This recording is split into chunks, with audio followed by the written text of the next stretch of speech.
O Congresso aprovou, no seu último dia de trabalho, aliás, foi na sexta-feira. Aliás, eles estão bastante cansados, trabalham arduamente durante o ano pelo nosso bem. Tô brincando. Mas, enfim, o veto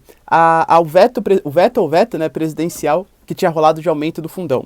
Ou seja, resumidamente, agora o nosso fundão eleitoral, ele vai para 5,7 bilhões de reais. O que significa quanto que era antes, e aliás, uma discussão até um pouco mais importante, que é, será que a questão do fundo de campanha, o financiamento de campanha, ele tem que ser privado ou ele tem que ser público? E quais são os valores mais justos? Juro para vocês que eu vou fazer uma proposta aqui, uma discussão honesta, apresentando os dois principais lados, os dois principais argumentos, e gostaria que vocês deixassem, inclusive nos comentários, o que vocês defendem.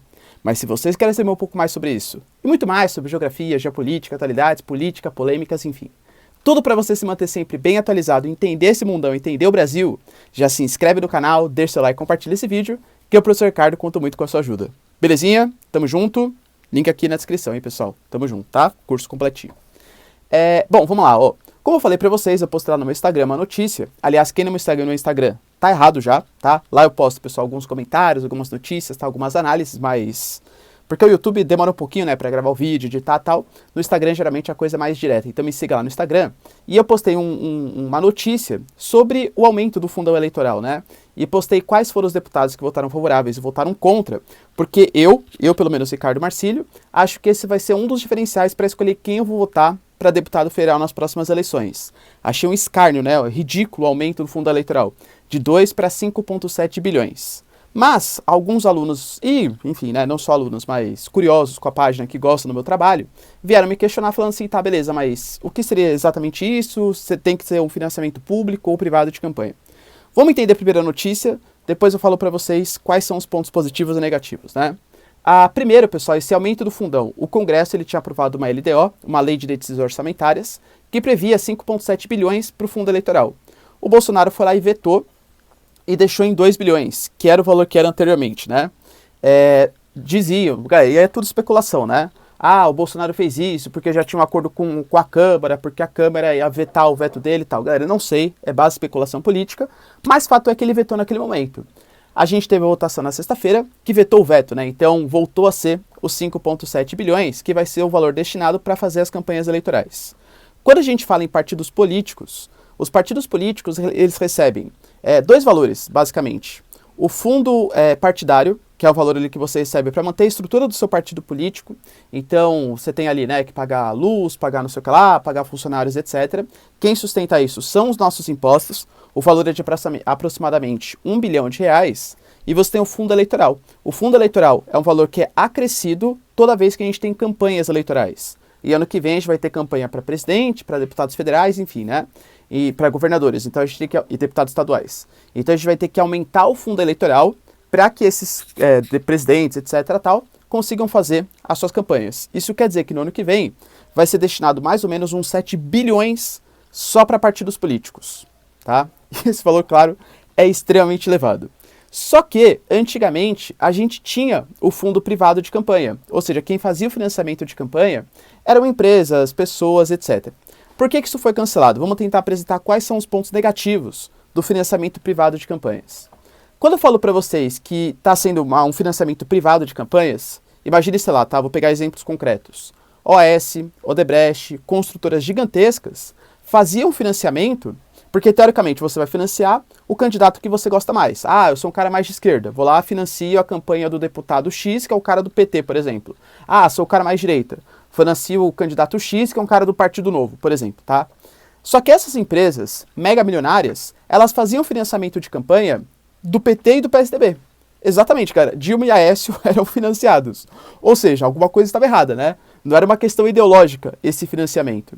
E aí tem uma frase que eu acho bem interessante de vocês pensarem, é que geralmente essas grandes empresas, elas não fazem financiamento de campanha, elas fazem investimento de campanha. Ou seja, quando eu falo para vocês que é o Odebrecht, OAS, etc, tal, tô pegando exemplos aleatórios aqui, vão fazer um financiamento de campanha, elas não estão fazendo por uma ideologia, gosto de não sei quem, estão fazendo por quê? Porque elas sabem que se fizer o financiamento para determinado partido político e ele for o vencedor, aquele partido vai ter que retribuir o favor do financiamento da sua campanha.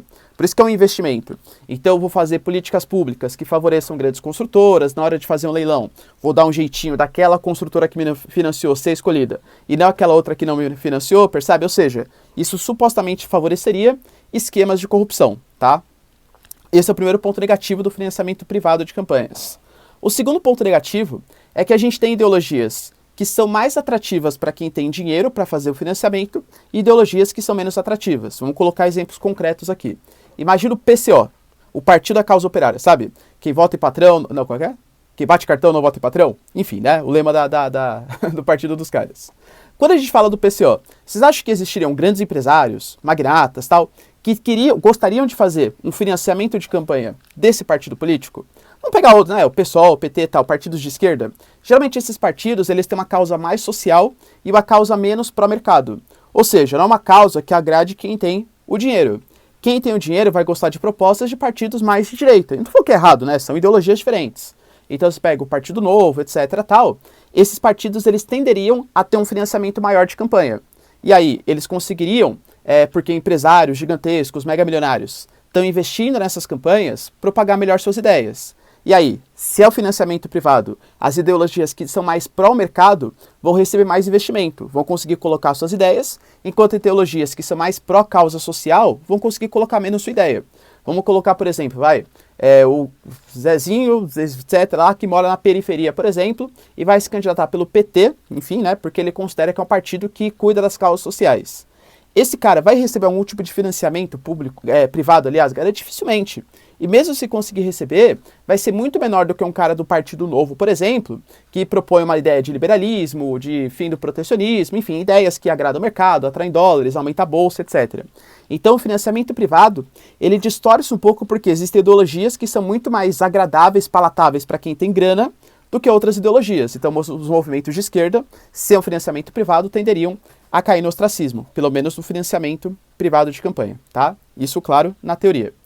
Qual que é a parte positiva? É que não vem do dinheiro de impostos, né? Então se não é imposto que está bancando, bom, muito melhor. Empresários tal, que banquem isso aí. Então passou-se por esses dois, principalmente pela questão da corrupção, tá? Para o financiamento público de campanha. Qual é o tal do fundão eleitoral, como eu falei para vocês, e do fundo partidário. Qual é o ponto negativo desse fundo eleitoral e fundo partidário a partir do financiamento público? Quando eu falo para vocês que o Estado está pagando campanhas eleitorais, primeiro, o valor, galera, claro que ele é absurdo, né? Pô, a gente está partindo agora para 5,7 bilhões mais 1 bi de fundo partidário. Para vocês terem uma noção, o Brasil está pleiteando uma reforma uma reforma tributária, uma reforma dos impostos, em que o sobretaxamento de lucros e dividendos, principalmente dividendos, está na casa de 6 bilhões de reais. Ah, professor, é errado, vai afastar as grandes fortunas, etc. Não vou discutir isso, pelo menos não nesse vídeo, tá? Mas vamos falar que todos os empresários que vão ter seus dividendos taxados, etc., vão continuar aqui no Brasil. Esse valor arrecadado vai estar mais ou menos em torno de 6 bilhões. É a estimativa, tá? Da proposta de reforma tributária. Pronto. Tudo foi para pagar fundo eleitoral e fundo partidário. Ou seja, a gente está correndo o risco de afastar investimentos estrangeiros, afastar as grandes fortunas para sobretaxar dividendos, e tudo isso vai para financiar a campanha de deputado federal, que vai gastar milhões para conseguir fazer a sua campanha. Pois é, galera, percebe? Então já é um valor absurdo, tá? Outro ponto negativo, além desse valor absurdo. Geralmente, como que é feito a distribuição dos recursos? É por conta do desempenho de cada partido político. Então você tem, por exemplo, hoje, dois maiores partidos que a gente tem, que é o PSL e o PT, pelo menos na Câmara dos Deputados. Esses partidos são os que mais têm representante na Câmara. Então eles vão pegar uma fatia maior desse fundo eleitoral e desse fundo partidário. Como que é feita a divisão para cada um, sei lá, quanto vai para o presidente, para o governador, para cada um dos deputados federais e estaduais que vão concorrer? Tudo isso fica na mão do chefe do partido político, do presidente do partido político. E claro, galera, esse presidente do partido político, geralmente, é o que a gente chama de velha raposa, né? É o cara que tá lá há décadas, talvez, enfim, né? Mó tempão ali no poder, e ele tem os seus amiguinhos, seus preferidos e tal. Então, sei lá, o PT vai receber uma bolada gigantesca, milhões de reais para conseguir fazer o seu financiamento de campanha. Muito possivelmente, aqueles deputados federais que já são amigos do presidente do partido, etc, tal, vão receber uma fatia de 1 milhão, 2 milhões, 3 milhões para conseguir fazer a sua campanha para deputado federal. E o pequeno cara, que, sei lá, veio da periferia, etc, tal, que não conhece ninguém dentro do partido, mas quer tentar uma chance de concorrer. Você acha que esse cara vai conseguir ter acesso a uma fatia importante do fundo eleitoral, do fundo partidário? Ele tem que convencer o presidente do partido político a que, nossa, não, eu realmente sou um cara que vou conseguir muito voto e tal. Cara, isso dá um monopólio, dá um poder muito grande na mão do presidente dos partidos. E esses presidentes do partido, a gente sabe como que funciona, né? Ah, ó, se você se eleger porque eu vou dar muito dinheiro pra cá, você manda uma graninha aqui pro partido e tal. Então isso dá superpoderes para cada um dos presidentes, e tem presidente de partido político que sobrevive sendo presidente de partido político. Ser um partido político no Brasil é uma coisa muito lucrativa. Inclusive isso está tentando ser mudado um pouquinho, quando a gente teve uma pequena reforma eleitoral, que aderiu a cláusula, né? A cláusula de funcionalidade, ou seja, partidos políticos que não tiverem representatividade e tal não vão ter mais agora acesso a fundo eleitoral.